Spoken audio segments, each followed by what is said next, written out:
പിതാവിൻ്റെയും പുത്രൻ്റെയും പരിശുദ്ധാത്മാവിൻ്റെയും നാമത്തിൽ ആമേൻ. ഈശോ മിശിഹായ്ക്ക് സ്തുതിയായിരിക്കട്ടെ. നിങ്ങൾക്ക് സുഖാണെന്ന് കരുതുന്നു. ദൈവം നിങ്ങളെ സമർത്ഥമായിട്ട് അനുഗ്രഹിക്കട്ടെ എന്ന് പ്രത്യേകം പ്രാർത്ഥിക്കുന്നു.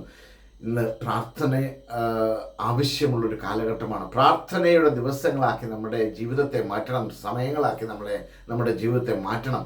പ്രാർത്ഥനയോടെ ജീവിക്കുക. നാം പഠിച്ചുകൊണ്ടിരിക്കുന്നത് സങ്കീർത്തനം 130 സാം 130. അതിൻ്റെ 1ഉം 2ഉം വചനങ്ങൾ നാം പഠിച്ചു. ഇന്ന് 3ാമത്തെ വചനമാണ്. ആദ്യത്തെ വചനങ്ങൾ അറിയാം. കർത്താവേ, അഗാധത്തിൽ നിന്ന്, പാപത്തിൻ്റെ പടുകുഴിയിൽ കിടക്കുന്ന എൻ്റെ നിലവിളിയാണ്.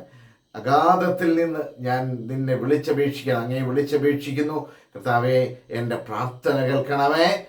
ചെവി ചായ്ച്ച് എനിക്ക് എൻ്റെ യാചനകളുടെ സ്വരം ശ്രവിക്കണം. ഇതാണ് 2ാമത്തെ വചനവും.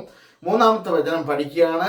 കർത്താവെ, അങ്ങ് പാപങ്ങളുടെ കണക്ക് വെച്ചാൽ ആർക്ക് നിലനിൽക്കാനാവും? അങ്ങ് പാപങ്ങളുടെ കണക്ക് വെച്ചാൽ ആർക്ക് നിലനിൽക്കാനാവും? കർത്താവെ, അങ്ങ് പാപങ്ങളുടെ കണക്ക് വയ്ക്കല്ലേ. കാരണം അത്രമാത്രം പാപത്തിൻ്റെ പടുകുഴിയുടെ കൂമ്പാരമാണ് എൻ്റെ ജീവിതത്തിലുള്ളത്. നമുക്കറിയാം. കർത്താവിൻ്റെ കൃപയോടെ ജീവിക്കാൻ, കൃപയിൽ ജീവിക്കാൻ, കർത്താവിൻ്റെ മുമ്പിലേക്ക് നാം ചെയ്തുകൊണ്ടിരിക്കുന്ന ചെയ്തു പോയ പാപങ്ങളൊക്കെ കർത്താവിൻ്റെ മുമ്പിലേക്ക് ഈ പ്രഭാതത്തിൽ എടുത്തു വെച്ച് ശാന്തതയോടെ, വളരെ എളിമയോടുകൂടി, കർത്താവേ, എനിക്ക് അങ്ങയുടെ കരുണ ആവശ്യമുണ്ട്, അങ്ങയുടെ കൃപ ആവശ്യമുണ്ട് എന്ന് ഈശോയോട് പറഞ്ഞ് ഈശോയുടെ കൃപയ്ക്ക് വേണ്ടിയിട്ട്, കർത്താവിൻ്റെ കൃപയ്ക്ക് വേണ്ടിയിട്ട് നമുക്ക് പ്രത്യേകം പ്രാർത്ഥിക്കാം. ദ സാം 130 വേഴ്സ് 3 ഇങ്ങനെയാണ് പറയുന്നത്: if you, O Lord, should mark iniquities, Lord, who could stand? അതായത് അങ്ങയുടെ മുമ്പിൽ ആർക്ക് നിലനിൽക്കാനാവും?